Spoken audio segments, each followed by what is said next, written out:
of blood in the lower extremities, and the restoration of physiological systems close to baseline. Take a look at some suggested cool-down activities. During the cool-down, a client performs 5 to 10 minutes of low-intensity cardiorespiratory exercise to gradually reduce heart and breathing rates and prevent blood from pooling in the lower extremities. Flexibility is also an important component in the cool-down because one of the goals of a cool-down is to relax muscles and bring them back to their original resting length.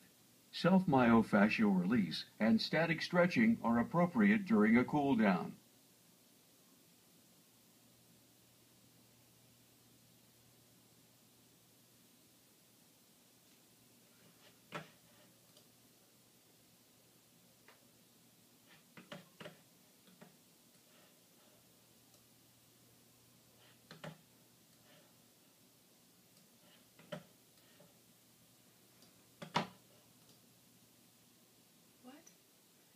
Warm up for stabilization level. Quiet.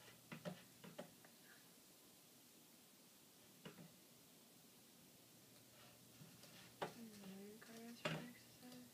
Oh, okay. Myofascial release, static stretching, then cardiorespiratory exercise.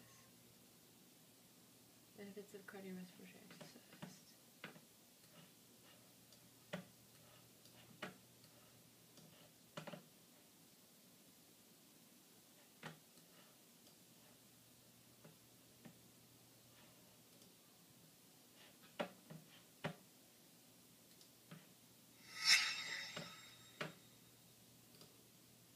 No two clients respond and adapt to cardiorespiratory exercise in exactly the same way. In other words, the physiologic and perceptual responses to exercise are highly variable, even among individuals of similar age, fitness, and health. Therefore, determine all exercise training recommendations, including cardiorespiratory exercise, individually, and always use the FITTE principle. FITTE stands for frequency, intensity, type, time, and enjoyment. Frequency refers to the number of training sessions in a given time period, usually per week. For general health requirements, the recommended frequency of activity is preferably every day of the week for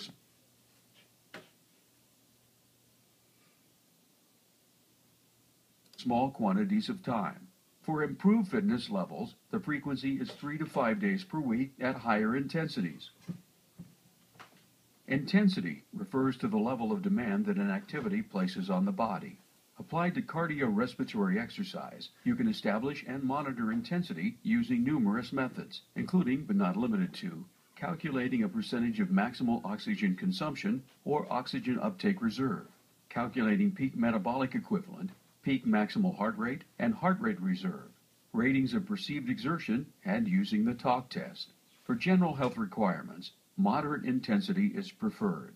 Moderate exercise typically represents an intensity range of less than 60% of oxygen uptake reserve, which is enough of a demand to increase heart and respiratory rates, but doesn't cause exhaustion or breathlessness for the average, untrained, apparently healthy adult. In other words, the client should be able to talk comfortably during exercise.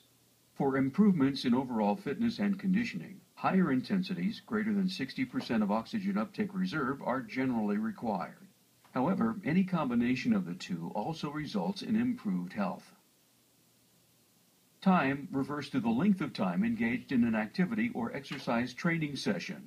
According to the 2008 Physical Activity Guidelines for Americans, adults should accumulate 2 hours and 30 minutes of moderate intensity aerobic activity every week, or 1 hour and 15 minutes of vigorous intensity aerobic activity every week, or an equivalent mix of moderate and vigorous intensity aerobic activity. Type refers to the mode or type of activity you select. There are 3 criteria for an activity or exercise to be an aerobic exercise: rhythmic in nature, use large muscle groups, and continuous in nature. Some examples of modes of exercise recommended to improve cardiorespiratory fitness include running or jogging, walking, exercising on cardio equipment, swimming, and cycling. Enjoyment refers to the amount of pleasure derived from engaging in a specific exercise or activity.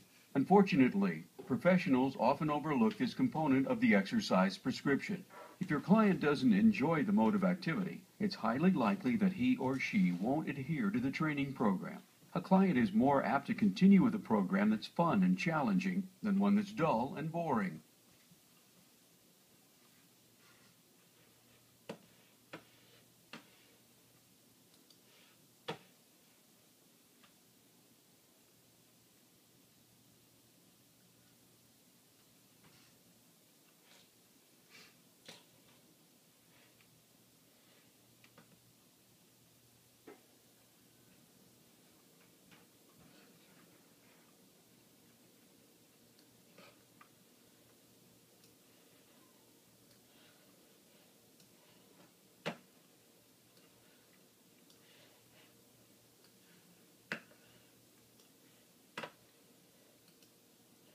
What? Oh.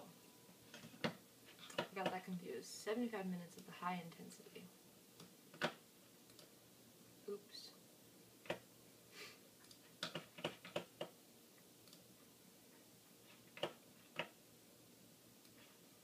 Okay. 75 minutes. More time.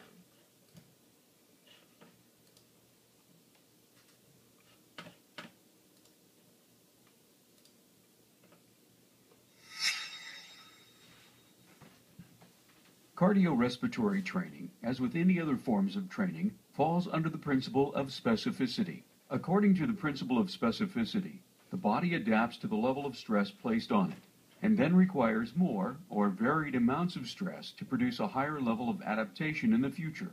The purpose of stage training is to make sure that cardiorespiratory training programs progress in an organized fashion for continual adaptation and to minimize the risk of overtraining and injury.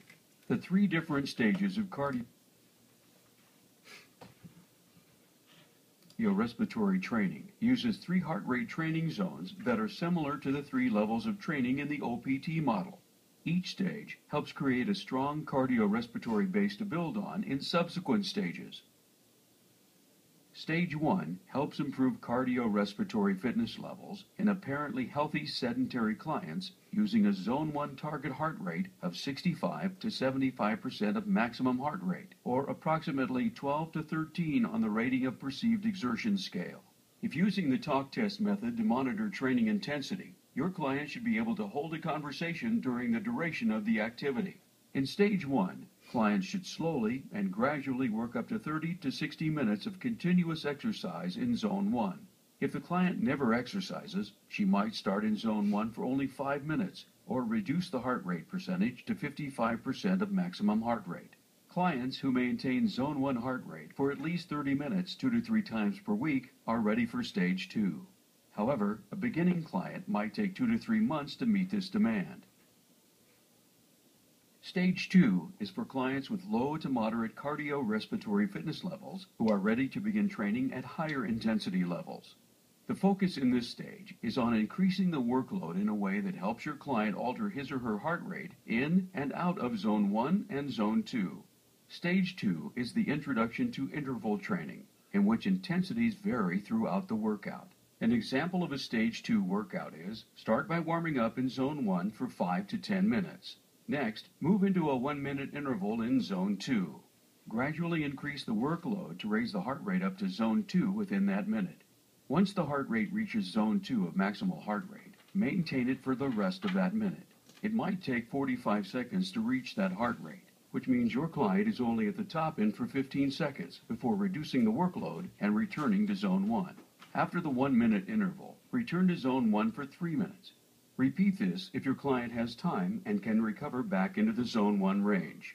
The most important part of the interval is to recover back to Zone 1 between the